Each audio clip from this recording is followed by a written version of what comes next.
Known as the Fiend of the Gorbals, he was a well-known figure at the time of fights between rival Glasgow razor gangs. Born into a respectable working-class family in the Gorbals area, he loved to fight, the first time he spent in a borstal at 14, something which would become regular part of his short life. Carraher was arrested on August 13, 1934 for stabbing to death James Shaw, a soldier. At his trial he pleaded that he did not understand what he was doing because he was drunk.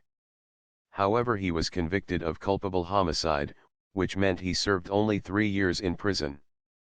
The jury's verdict surprised many people in the legal establishment, and was seen as a sign of reluctance by juries to send someone to the gallows.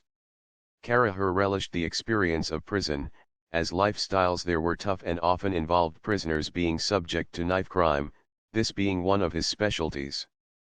For the majority of the inmates at the time, the objective was to claim bigger and better objects by stealing, but for Carraher his main objective remained fighting the case from a very young age.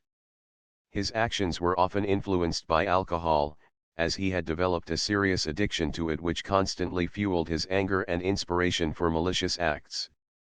Even after his release, he continued his murderous and gruesome acts and was charged again with razor slashing and assault. His final act of terror was on November 23, 1945, when he murdered another young soldier, John Gordon, during a drunken altercation. One of Carraher's few friends, Daniel Bonner, the brother of Carraher's girlfriend at the time, had a dispute with one of the Gordons. When Carraher learned this, he went on the hunt for the Gordons, looking to settle the long-lasting feud. He found John Gordon with his brother-in-law, and launched a sharp chisel into the soldier's neck. He was arrested, and at his trial, Daniel Bonner and his girlfriend provided evidence against him, and the jury found him guilty within 20 minutes and convicted him of murder.